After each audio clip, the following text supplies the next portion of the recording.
시장이 끊임없이 주시하고 있던 이슈죠. 미국이 부채 한도 협상이 잘 이뤄져서 디폴트에 빠지지 않을 것이라는 기대감이 커졌습니다. 바이든 미국 대통령이 증액 합의를 이룰 것으로 확신한다는 발언을 내놨죠. 케빈 메카스 하원 의장도 결국 채무 디폴트는 없을 것이다라고 확신하는 이야기를 했는데요. 이 때문에 뉴욕 증시는 간만에 3대 지수 모두 1%대의 상승률을 기록을 했습니다. 어떤 이슈들이 있었을지 김태수 위원님과 함께 자세하게 다뤄보도록 하겠습니다. 위원님 안녕하세요. 네, 안녕하세요. 네, 간밤 이슈들을 어떻게 보셨을까요? 네, 시장이 많이 올랐습니다. 차트 이제 와서 가만히 살펴보면 우리가 예전에 한 달 전쯤에 했던 긍정적인 시각으로 시장을 봐야 된다라는 얘기가 무슨 얘기였는지 이해가 좀 되실 겁니다. 시장에서 역시 부채 한도 관련해가지고 계속 얘기가 나오죠. 뭔가 시장에서는 돌파구가 마련되고 있다라는 쪽으로 그런 뉘앙스로 계속해서 해석이 되고 이제 지난밤에 조 바이든 대통령이 적극적으로 이제 또 인터뷰를 하면서 S&P 500 같은 경우에도 또 최고 수준의 상승세를 보이기도 했습니다.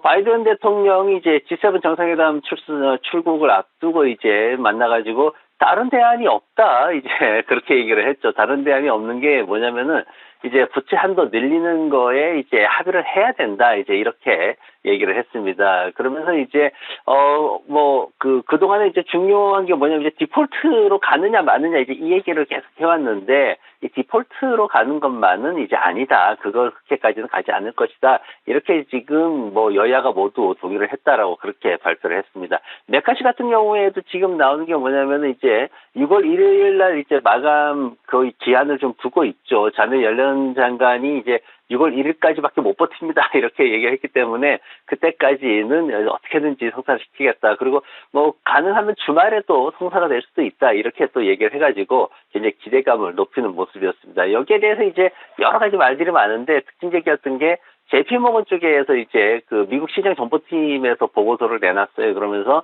이번 주말까지 거래가 가능하다라고 얘기는 했는데 그런데 이게 사실 실질적으로 이제 그렇게까지 급하게 되진 않을 것 같고 메모리얼 데이 29일 날에 이제 메모리얼 데이가 있는데 그때 이제 연휴가 좀 껴 있습니다. 근데 그 앞에까지는 뭔가가 좀 마무리가 돼야 된다. 만약 그렇지 않고 이제 메모리얼 데이로 들어가 버리면은 시장이 굉장히 혼란스러울 수 있다. 이런 보고서를 내놨습니다. 아무튼 지금 당장의 어떤 극적 타협 이런 부분에 대해서는 아직까지 그렇게 시장에서 기대하는 바는 그 낮은 수준이고 변동성이 좀 커질 수 있다는 쪽으로 그렇게 예상을 하고 있는 모습입니다. 미국의 어떤 경제 지표 관련해가지고 주택 착공이 4월 달에 1.2% 증가를 했습니다. 연간 기준으로 보면은 여전히 많이 하락하고 있는 모습이고, 그리고, 건축 허가 같은 경우에도 한 1.5% 정도 감소하는 모습을 보였습니다. 거기에 이제 다가구 같은 경우에, 일반 주택 같은 경우에는 이제 1.5%인데, 다가구 같은 경우에는 지금 9.7%나 크게 감소하는 모습을 보였습니다. 모기지 금리는 6.57%로 다시 또 상승을 했어요. 그리고 원유 재고는 504만 배럴이나 상승하는 모습 보였습니다. 지금 원유 비축량이 최대 규모로 증가를 하면서 뭔가 이제 좀 기름값이 좀 공급이 많아지니까 떨어져야 되는데, 근데 지난번 같은 경우에는 이제 계절적인 수요, 여름에 이제 전반적으로 계절적인 수요가 좀 많이 늘어나는 현상이 생기기 때문에 그런 내용에 따라 가지고 유가가 좀 상승하는 모습이었습니다. 내일 같은 경우에 이제 27만 건 정도 신규 실업수당 신청 건수가 발표를 앞두고 있고요. 시장에 큰 영향을 미치진 못하겠죠. 그리고 필라델피아 지역의 제조업 역시 하락세를 지속할 것으로 전망이 되고 있습니다. 그리고 기업들은 알리바바하고 월마트가 실적 발표를 앞두고 있는데 월마트 같은 경우에는 조금 상승할 것으로 그렇게 예상되고 있고, 하지만 알리바바 같은 경우에는 92센트 정도 EPS 예상되는데 이게 한 30% 정도 전년 동기 대비해서 하락하는 수준이기 때문에 기대치를 어떻게 맞춰주는지 그 부분을 우리가 좀 주목해야 될 것 같습니다. 네, 실적 시즌이 거의 막바지에 이른 가운데 소매 기업들의 실적이 아직 남아 있습니다. 월마트와 알리바바의 실적 곧 나올 예정이니까요. 꼭 참고해 주시고요. 이번에는 흐름 간단하게 살펴보도록 하겠습니다. 대부분의 섹터가 강한 상승세를 보였습니다. 기술, 커뮤니케이션, 금융, 그리고 임의 소비재 섹터까지 너나 할 것 없이 1에서 2%가량 상승을 했고요. 유가가 여름 수요 낙관에 2.7% 가까이 상승을 하면서 에너지 섹터도 흐름이 좋았습니다. 테슬라가 이날 크게 올랐죠. 4% 넘게 뛰었는데요. 일론 머스크가 주주총회에서 사이버 트럭을 연내 인도할 수 있을 것이라고 언급한 점이 긍정적인 영향을 줬습니다. 그럼 종목별 이슈들 자세하게 살펴볼까요?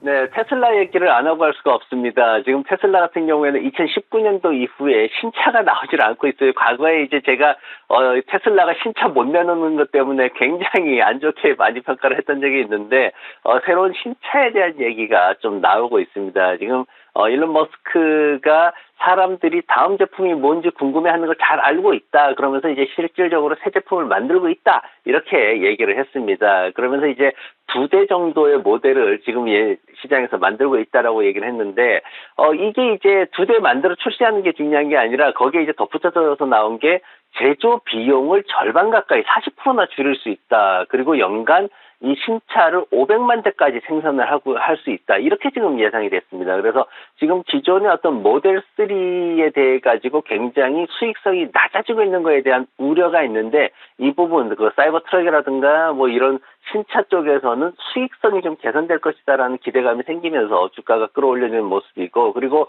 계속해서 이제 CEO를 하겠다라고 얘기를 했죠. 사실 교체설도 있었는데 트위터는 교체를 하는데 이제 테슬라 같은 경우에는 자기가 계속 하겠다 이렇게 얘기를 했고 그리고 앞으로 이제 광고 쪽에도 우리가 좀 더 신경을 쓰겠다 이런 얘기를 했습니다. 광고를 좀 더 하면 매출이 더 나오지 않겠냐 이런 얘기 많았기 때문에 그런 부분들이 전체적으로 좀 긍정적인 역할을 했고 그리고 웹부시의 저격수죠. 댄 아이브스가 나와가지고 이제 좀 긍정적일 수 있다 이렇게 또 평가를 하면서 주가를 끌어올렸습니다. 타겟 같은 경우에는 지금 그동안 소매주도 조금 우려하는 목소리 있었습니다. 그런데 매출이 0.6% 증가했고요. 그리고 EPS 같은 경우에는 기대치는 맞췄습니다. 하지만 조금 전년 동기보다는 조금 하락하는 모습을 보였습니다. 다만 이제 디지털 판매 같은 경우에 지금 한 3.4% 정도 감소하면서 이 부분의 우려는 조금 남아있고 그래도 재고 같은 경우에는 16%나 감소하면서 이제 소매 판매 업체들이 재고 줄이는 노력은 거의 성공했다 이렇게 평가를 받고 있습니다. 제프리 쪽에서는 매수 등급 계속 유지하면서 앞으로도 더 성장 가능성이 있다 이렇게 긍정적인 평가를 내놨고 간만에 C3AI 이 종목이 쭉 올라왔습니다. 10% 이상 쭉 상승을 했는데 5월 31일 날 이제 실적 발표를 앞두고 있죠. 손실은 조금 더 확대될 예상이긴 한데 그래도 지난밤에 나온 게 2023년도 이제 전체적인 수익 지침에서 기존의 그 가이던스보다는 한 150만 달러 정도를 더 높게 잡아 올리면서 시장에서는 이런 부분들이 성장할 수 있구나라는 쪽으로 해석이 되면서 한 5% 이상 이렇게 성장 가능성이 또 전해지기도 했습니다. 그러면서 주가도 또 크게 오르는 모습 보였고요. 제너럴 일렉트릭이 최근에 상승을 꾸준히 했습니다. 올해 들어서만 55% 정도 주가가 상승을 했는데 이 회사에 대해서 굉장히 새로운 시각으로 보고 있죠. 그동안 어떤 굉장히 고리타분한 그런 초식 공룡 같은 이미지를 갖고 있다가 최근에 보면은 항공 분야라든가 아니면 전기 분야 이쪽에서 굉장히 뭐 터빈이라든가 여러 가지 매출이 굉장히 잘 성장하고 있다라는 내용이 나오고 있어가지고 지금 한 14% 정도 성장했다는 얘기가 나왔어요. 그래서 이런 부분들에 대해 가지고 이제 수익성이 좋아지고 있는 회사, 새로운 성장력을 가진 회사, 이렇게 이미지를 변신을 하고 있습니다. 그래서 2023년도 전체적으로 봤을 때 기존에 갖고 있던 것보다 한 10센트 정도 더 EPS를 높게 이렇게 책정을 하면서 지난밤에 주가가 상승했습니다. 그리고 배당금이나 이런 어떤 주식 매입에 대해서도 또 자사주 매입에 대해서도 굉장히 좋은 얘기들이 있는데 한 30억 달러 정도 자사주 매입할 예정이고요. 그리고 배당금도 또 꾸준히 또 증가시키고 있어가지고